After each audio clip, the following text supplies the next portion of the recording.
Les decía en el bloque anterior que ahora vamos a referirnos a un tema de absoluta actualidad y que merece tener una mirada profunda, una lectura de lo que está ocurriendo en nuestro país a partir de los mensajes a través de los medios de comunicación, también a través de las redes sociales, pero fundamentalmente nos interesa la palabra a través de los medios de comunicación.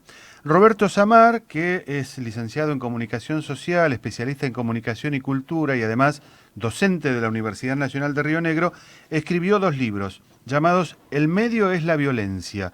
Uno y hace poquito tiempo atrás salió el número 2. Lo tenemos en línea, lo saludamos. ¿Cómo estás, Roberto? Muy buenas noches. Hola, ¿cómo estás vos? Gracias por aceptar charlar unos minutos con nosotros, ¿eh? Pero la verdad que queríamos tener tu palabra, tu visión, tu opinión a partir de lo que vos has escrito en estos libros y lo que has analizado de lo que son los discursos mediáticos, ¿no?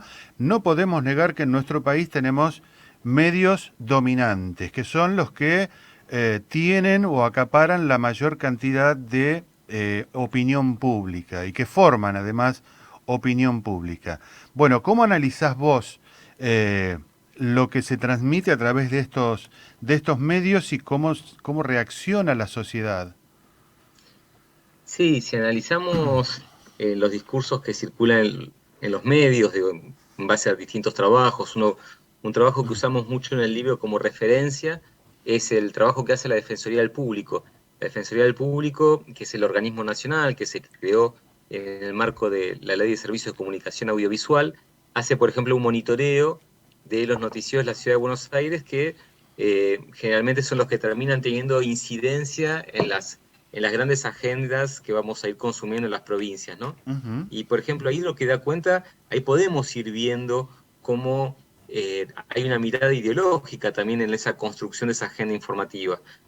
Por ejemplo, hace poco publicamos una nota en Página 12 donde dábamos cuenta de eso, ¿no? Cómo buena parte de la agenda informativa tiene que ver con temáticas vinculadas a policiales e inseguridad y cómo todas esas noticias muchas veces se cuentan descontextualizadas, sin fuentes de información, sin especialistas que puedan analizar la problemática, y eso termina recayendo, ¿no?, en la estigmatización de determinados sectores sociales, ¿no? Lo que Ujú. dice Zaffaroni es que hay una criminología mediática, ¿no?, que tiende a estigmatizar a determinados sectores, que recurrentemente en nuestro país es el lugar de chivo expiatorio, de responsable para ese discurso de los problemas, son muchas veces o los jóvenes de situación de pobreza, y en los últimos años podríamos sumar ese lugar de chivo expiatorio a los migrantes de los países limítrofes y también a los pueblos originarios, ¿no? Puntualmente el pueblo mapuche. Claro. Entonces, allí uno puede ver algo, ¿no? Digamos, como incluso algo que es interesante también para pensar. Por ejemplo, los pueblos originarios en esos monitoreos, prácticamente lo que da cuenta es que muchas veces no son noticia, ¿no? Pero sin embargo, cuando aparecen en las noticias, siempre tienden a aparecer hablados por otros, ¿no? Y asociados a situaciones de violencia, ¿no? Entonces, como hay un discurso mediático que muchas veces es el que termina generando las condiciones de posibilidad, si se quiere, de otras violencias. Sí, y además, bueno, esto también genera la estigmatización de algunos sectores, como por ejemplo, vamos a hablar de lo que ocurre aquí en Neuquén, cuando en alguna noticia policial se titula con el oeste de Neuquén, ¿no? La delincuencia en el oeste de Neuquén, como que estamos involucrando a todos aquellos que viven en el oeste de Neuquén en la delincuencia. Tal cual. Y en esa Mm, asociación, está buenísimo lo que vos traes, también lo que tenemos que pensar es cómo esos discursos mediáticos mm. van a tener efectos de sentido, ¿no? Después, a la persona, si recurrentemente se asocia un territorio a la peligrosidad, a la violencia, después la persona que viva en ese barrio le va a costar más ejercer sus derechos. O un ejemplo también recurrente es cuando aparece un titular, por ejemplo, colombiano asesinó, narco peruano, ¿no? Ujú. Y ser migrante de un país limítrofe, la verdad que es un sector social al que igual le cuesta más ejercer sus derechos, porque vivimos también, digo, también esto quiere decirlo, ¿no? los medios no operan sobre una población que está en blanco, ¿no? Los medios operan, esos discursos mediáticos, sobre imaginarios sociales que están presentes en nuestra sociedad, ¿no? Ujú. Digamos, imaginarios sociales que tienen que ver con miradas eurocéntricas, miradas racistas. Entonces, en ese sentido, digamos, por ejemplo, a un migrante latinoamericano le va a costar más ejercer sus derechos en nuestro país, por ejemplo, que a un migrante europeo. Claro. Entonces, ese titular, colombiano asesinó banda de narcoperuanos, lo que hace es reforzar en ese grupo históricamente vulnerado determinado estigma que después le va a dificultar ejercer sus derechos. Ujú. Y después cuando uno contrapone, por ejemplo, esos titulares con los que son los datos duros, como pueden ser, no sé, la tasa de prisionalización de migrantes, lo que vemos es que el 95% de las personas detenidas son argentinos, ¿no? Entonces, o cuando vemos la tasa de homicidios en la ciudad de Buenos Aires, la cantidad de migrantes asociados a homicidios es muy baja. Ujú. Entonces, como hay una sobrerepresentación de algunos hechos de violencia que terminan reforzando, como decíamos, la estigmatización. O como cuando se habla, y que se habla muchas veces a coro en distintos medios, sobre bajar la edad de imputabilidad, ¿no? Totalmente, También eso cuando... es re interesante lo que traes. Sí, Claudia Cesaroni, justamente estuvimos hace poco en una clase especial con ella, que viene militando hace un montón esta temática, una criminóloga destacada, que justamente como son muy pocos los casos de hechos graves vinculados con niños y niñas, Ujú. y sin embargo, cómo este debate aparece en forma recurrente, eh, generalmente todos los años o cada 2 años aparece, se reinstala ese debate. Y Ujú. también algo que dice Cesaroni, que es muy interesante, cómo tenemos asociada la idea del castigo y la violencia como la forma de resolver los conflictos. Porque nadie dice que no hay que hacer nada con un niño que cometió un delito. El tema es por qué la solución pensamos que va a ser que esa persona esté detenida durante muchísimos años en una cárcel que probablemente va a tener condiciones precarias, ¿no? Claro. Es decir, cómo podemos pensar también otras soluciones que no tengan que ver con eso, que tengan que ver con miradas pedagógicas, con la gestión de los conflictos, ¿no? Ujú. Es decir, al corrernos de esa mirada punitivista y violenta que está tan presente. Claro. Ahora, hay que hacer una diferenciación, eh, mirando un poco desde el lugar en el que parte el mensaje, ¿no? Porque no es lo mismo una mujer víctima del asesinato de su marido que grita en cuanto medio de prensa tiene a su alcance diciendo que se pudra en la cárcel el autor, a que un diputado desde su despacho diga pena de muerte para los corruptos, ¿no?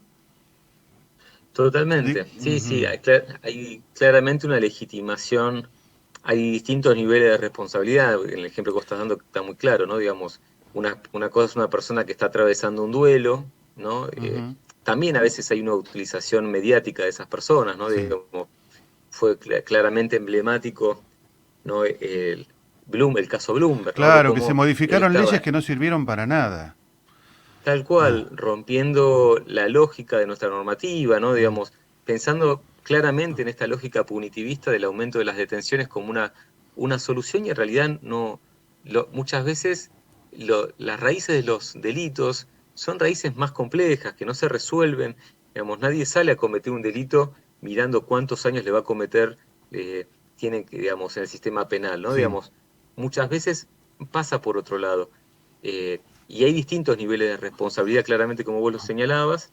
Me parece que estamos en un momento complejo porque hay una legitimación o una búsqueda de legitimar la violencia extrema, como puede ser la pena de muerte, como, digamos, en el debate público, lo cual es muy grave y preocupante. Ujú. Más allá que algo que también lo conversábamos hace poco, que va justamente si se quiere también habría que modificar la Constitución Nacional, porque eso tiene que ver con el derecho a la vida, tiene que ver con la Convención de Derechos Humanos a la cual adhiere nuestro Estado Nacional.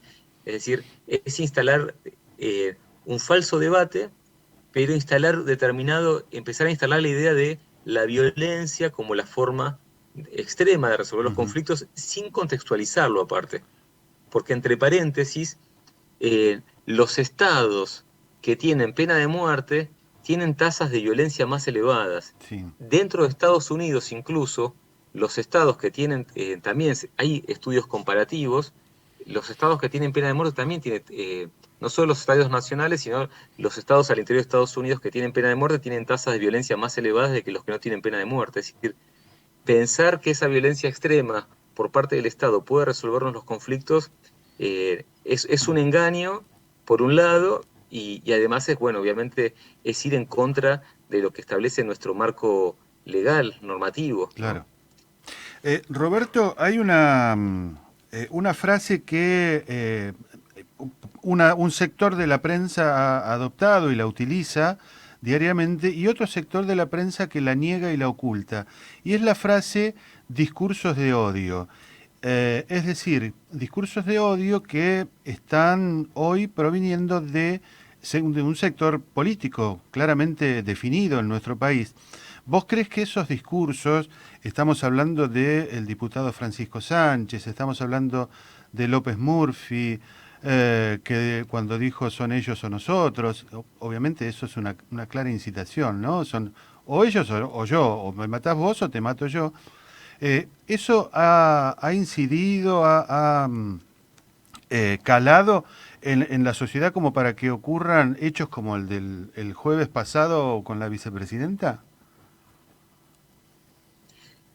Y yo creo que ahí, digamos, los discursos de odio que tienen que ver con deshumanizar, ¿no?, al otro, a la otra, eh, son discursos que inciden en la construcción de sentido, ¿no? Ujú. Digamos, en temáticas de género se trabaja mucho con el iceberg de la violencia, ¿no? Esta idea de que hay una violencia extrema, ¿no?, que puede ser el femicidio, los golpes, ¿no? Digamos, la violencia sea visible, pero cómo esa violencia extrema que está arriba, que es la que vemos, ¿no? Por eso la metáfora del iceberg, se sostiene por todo unos montón de discursos que circulan por debajo y que generan las condiciones de posibilidad de esa violencia extrema.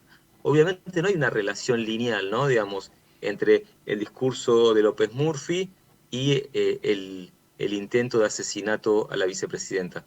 Pero sí claramente hay discursos que, si se quieren, como decíamos, ¿no?, que generan las condiciones de posibilidades de esos tipos de violencia más extrema. Me parece que un poco como vos señalabas hace un rato, ¿no?, hay distintos niveles de responsabilidad y, por ejemplo, yo pensaba, ¿no?, digamos, en esto en relación al discurso de López Murphy, ¿no?, esta idea de ellos o nosotros. Hay una autora, Chantal Mouffe, que habla de que cuando pensamos en términos antagónicos, ¿no?, tendemos a pensar en términos como morales, ¿no?, la sociedad dividida entre buenos y malos. Y si yo pienso en la sociedad dividida entre buenos y malos, al mal yo tengo que eliminarlo, ¿no? Ujú. Que es distinto a pensar en términos políticos, donde hay conflictos que son inevitables de distintos proyectos políticos, con los cuales uno tiene que ir construyendo acuerdos, ¿no? Entonces, me parece que, un poco citando a esta autora, Chantal Mouffe, lo que hay que recuperar es esto, ¿no? Digamos, la democracia, incluso pensaba, ¿no? Digo, hay una frase que dice, el amor vence al odio, ¿no? Como si lo opuesto al odio, al discurso de odio, fuera el amor. Y yo diría que no, ¿no? Lo opuesto al discurso del odio, en realidad es la democracia y los derechos humanos, ¿no? Yo no tengo, no tengo que amar al que piensa distinto, que quizás viene de una idea como si medio cristiana, ¿no? De amar a tu prójimo. Sí, sí, La idea, o poner la otra mejilla cuando te golpean, claro. tal cual, Mm, me parece que lo que hay que oponer al discurso de odio es la democracia y los derechos humanos, que es algo que nos vale para todas las personas. Es decir, frente al discurso que busca deshumanizar, lo que hay que hacer es garantizar los derechos humanos y garantizar la democracia, que la democracia nos necesita a todos y todas, claro. ¿no? Lo necesita también a López Murphy, al PRO, digamos, a las distintas miradas que hay en nuestra sociedad, y no hay que idealizar, como también plantea el discurso de la antipolítica, esta idea de una sociedad sin conflictos, Ujú. ¿no? Digamos, no. Los conflictos son inevitables, hay distintos proyectos políticos, distintas miradas. Lo que tenemos que hacer es dejar de pensar en términos de buenos y malos, en términos de antagonismo, y pensar en términos de proyectos políticos, ideológicos, que tienen conflictos inevitables sobre los cuales hay que ir construyendo consensos Ujú. y acuerdos. Roberto, no sé si un remedio, pero sí podría ser un bálsamo para apaciguar un poco estos discursos de violencia, estas incitaciones a la violencia. ¿Podría ser que se reflote lo que decía la ley de medios? Bueno, la ley de medios, por más que sigue estando vigente en un montón de artículos, Mm, nos da un marco, digamos, para pensar, ¿no? Digo, porque habla de la comunicación como un derecho humano, mm, la comunicación como un servicio. De hecho, la Defensoría del Público sigue funcionando y muchísimos, si se quiere, discursos de odio que circulan hoy por hoy, uno podría denunciarlos en la Defensoría del Público para que tome acciones, digo, mm. acciones que muchas veces tienen que ver con miradas pedagógicas, ¿no?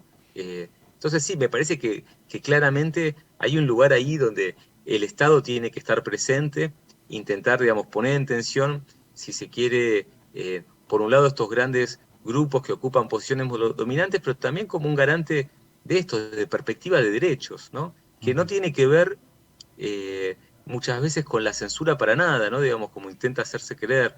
En un momento, para dar un ejemplo, ¿no? Cuando la Nata tuvo un discurso profundamente discriminatorio hacia una mujer trans, la respuesta fue ofrecer capacitaciones para Radio Mitre, que fue el medio en ese momento, Ujú. y también proponer sacar un spot que hablaba de los derechos de las personas trans y del colectivo del LGTQI+, ¿no? Es decir, la mirada era pedagógica, no era una mirada que apuntaba a la censura, Ah, ¿no? claro, exactamente. Eh, Pero hoy por hoy, digamos, en el estado en el que estamos, un estado que podemos llamar de beligerancia social, ¿no?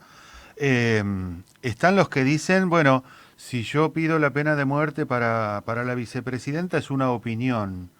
Este, y esto me parece que es más allá, eso ya no es una opinión. Como cuando vos lo mencionaste y por eso teníamos la foto allí, la Nata dio los horarios y los nombres de los hijos de un juez para que vayan a escracharlo, ¿no? A los colegios y para que no claro. los dejen vivir en paz.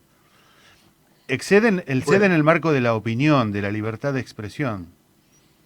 sí, yo me acuerdo en una oportunidad, Esteban Rodríguez Alzueta, un docente que yo respeto mucho de la Universidad Nacional de Quilmes, él decía, los derechos no son absolutos. Mm, Yo tengo libertad de circulación, pero no puedo manejar el auto por la vereda, ¿no? Y con la libertad de expresión también ocurre lo mismo, ¿no? Que haya libertad de expresión no significa que uno no pueda hacer, que uno pueda hacer apología de un delito, del asesinato de una persona, ¿no? Digamos, ahí me parece que sí, claramente hace falta, me parece que un nivel de responsabilidad institucional, digo, y también el Estado tiene que ser garante, ¿no? De determinadas perspectivas de derechos, intentando no necesariamente caer en miradas punitivas, ¿no? Digamos, quizás yo creo que lo que hay que anteponer es miradas pedagógicas y una perspectiva de derechos humanos, ¿no? Que es ujú. lo opuesto justamente que a eso.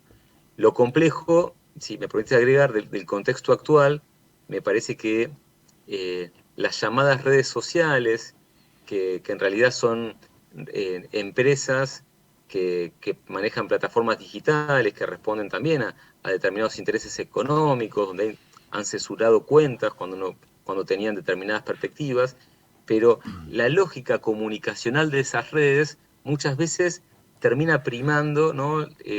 La, termina primando la imagen, lo emotivo, los discursos fragmentados.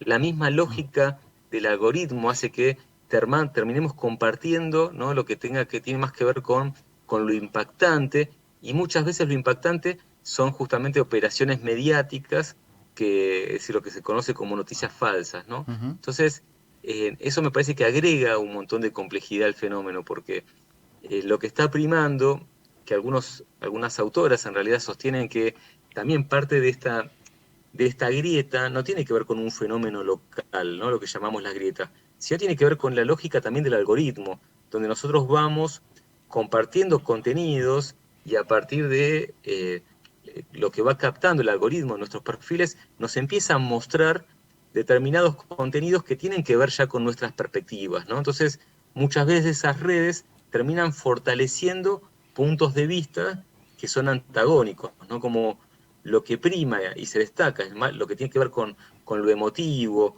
con ideas, con latiguillos de pocas palabras, Ujú. en realidad lo que termina es como reforzando lo que se llama los filtros burbuja que se van construyendo, ¿no? Es decir, si ustedes entran a mis redes, lo que van a encontrar es que la mayoría de los contenidos que se me presentan tienen que ver con diversidad, derechos humanos, ¿no? Si ustedes seguramente entraran a las redes de Milei, los contenidos, o de Patricia Bullrich, los contenidos que le van a aparecer seguramente van a ser muy distintos, Sí, ¿no? sí, claro. Es decir, y eso lo que hace es fortalecer como esas miradas antagónicas, por lo que termina es muchas veces fortaleciendo las miradas previas que tienen esos distintos colectivos y grupos. Roberto, tus libros, el medio es la violencia y el medio es la violencia 2 están actualmente en librerías, ¿no? Sí, acá Sí. en Neuquén Capital se puede encontrar en Libracos, en Ujú. Mala Palabra, y bueno, y este viernes vamos a estar presentándolo junto con esa gran artista popular que es Noe Pucci Ajá. en el Centro Cultural La Estrella, ahí en Novela 2770, así que a todos las personas que quieran acercarse, ¿A qué el hora va a ser viernes a las 20, eso? Ah, el viernes a las 8 de la noche, bien. en, Viernes a las en 8 de el la Centro, noche en el en el Centro Cultural La Estrella, que está en Novela al 2770, Ujú. y vamos a estar con la inmensa Noe Pucci, así que va a estar buenísimo. Bueno, Roberto, te mando un abrazo muy grande. Gracias por haber charlado estos minutos.